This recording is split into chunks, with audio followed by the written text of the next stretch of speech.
So today we're with John Kelly. John Kelly is a personal injury attorney. He's located in Phoenix, Arizona. And today he's helping us out by answering some questions that were posted online, specifically related to car accidents. If you were in a car accident, some of these questions are pretty broad in scope, so these may be applicable to you. And if you're one of the people that asked questions, obviously you're getting your answer right now.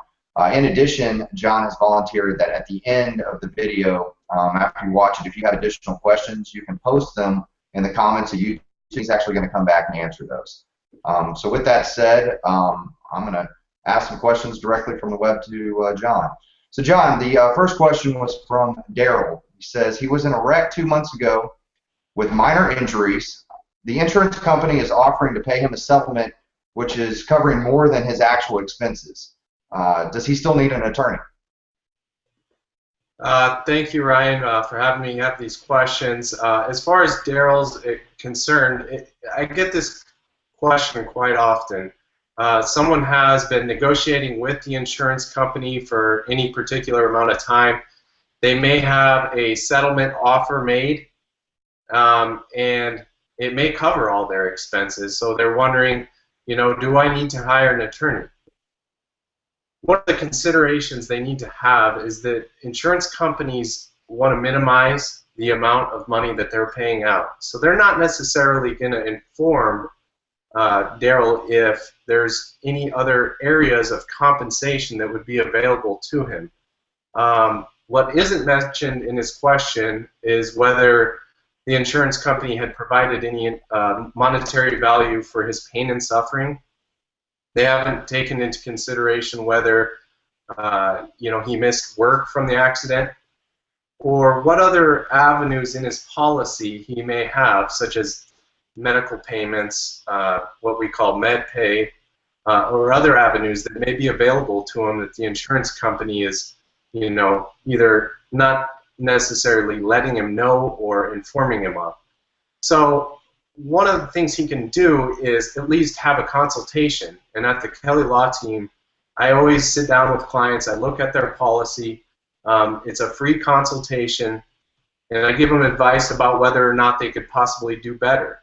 A lot of times they can, but sometimes I say, look, you got a good settlement here. So, it never is a bad thing to at least talk to an attorney to determine if there's more money out there available. Okay, well that makes a lot of sense actually. Okay, next question was from Janet. She said her car had a blowout and ended up running into a light pole. She said no one was hurt, but she's asking if she can sue the tire manufacturer. Yeah, so a lawsuit against a tire manufacturer and actually the person that sold the tire to them also could be in play in this. And that's going to be a products liability case, and there would have to be negligence on the part of either the tire manufacturer or the realtor. But the interesting thing is that there wasn't any injuries, so we're talking about property damage only. So there's also the consideration if there was damage to the vehicle, if it wasn't significant damage, it may be a lot of effort to go after a tire manufacturer to get them to pay for, say it was $1,000 in damage. You may have a hard time pursuing that claim and having the value there. But with any products liability cases, I get these a lot where there are tire defects, and in those cases, a lot of times in truck accidents, we're looking at the manufacturer of the tire. The insurance companies are going to want to say, look, this was a maintenance issue. That tire should have been replaced at a certain amount of miles. So we have to do a little bit of investigation. But absolutely, anytime there's a wreck, there's always the possibility of a products liability case that kind of goes along with the personal injury case or property damage. Okay, all right, that makes sense. Next question was from Jim. Said, my wife and I were in a car accident, and the insurance company is attempting to negotiate a settlement. Why would I need to pay an attorney? Right. So, kind of along the same lines there. the insurance companies, I've had several cases where the insurance companies will call the injured party immediately, want to get a statement, want to try to settle the claim as soon as they can. The concerns are many there. One, we don't know what the extent of the damages are to the individual, how hurt they are. A lot of people don't realize, but they get in an accident, they feel okay the first day. The next day is when they start really hurting. And they need to be evaluated by someone, a doctor, to determine what the extent of their injuries are before they go and settle the claim. And the underlying thing that I'm kind of talking about already is that these insurance companies, the big insurance companies, they're there to minimize their costs. They have attorneys hired for them to try to prevent people from getting settlements that are, of large monetary sums. So, you think that your insurance company is on your side and trying to keep the process. A lot of times they're trying to get admissions from you, trying to find ways that they can minimize the amount that they're going to, have to pay out. So it's a good idea to at least consult with an attorney to make sure that they're negotiating fairly with you. And from there, you kind of have the decision of whether to hire an attorney or to pursue the settlement. Okay. All right. Let's see. Next one, and you kind of touched on this slightly, but and I guess this is Bruce asked, if you handle my case, how long would it take for me to get paid? Okay, so this is a question that I, believe it or not, get asked a lot. People want to know when they're going to get their money from the accident, and it's understandable. They're going through a lot at the time. They're injured. They've lost.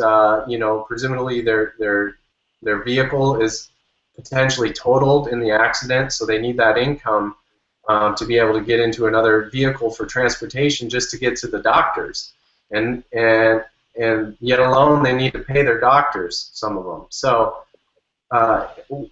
the settlement actually can take a significant amount of time. If it's minor injuries, we may be talking a couple of months.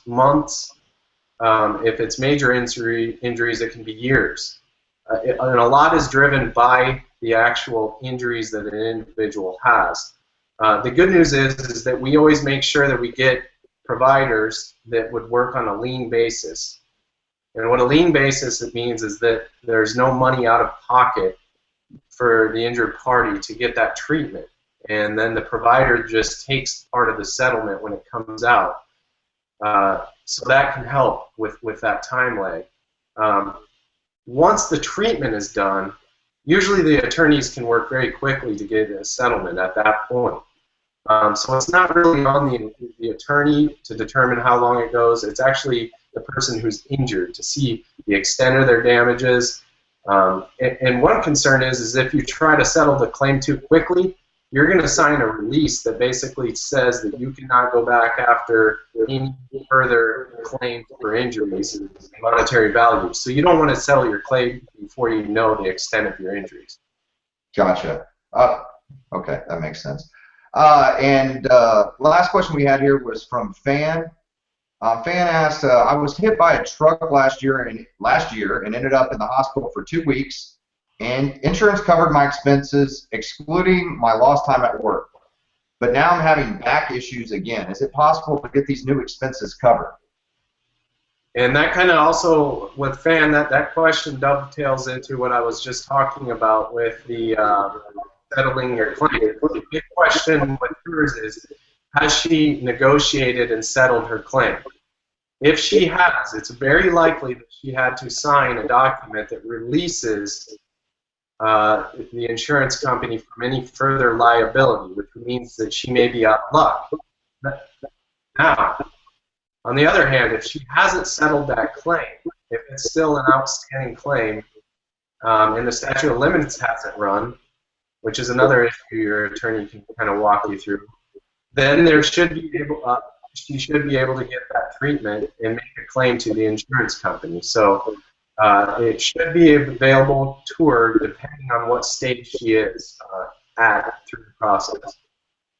Okay, and assuming she didn't sign off on anything, I guess. So, Okay, well, those were the questions that were posted. Like I said, if you have been in a car accident or an auto wreck accident, just post your questions below. John has volunteered to answer these. John, is there anything else you'd like to add to that? Yeah, I'd be available to answer any further questions, any follow-up questions. I'd broadcast again. And Ryan, I appreciate the opportunity to answer the questions of your callers. Thanks. Thanks.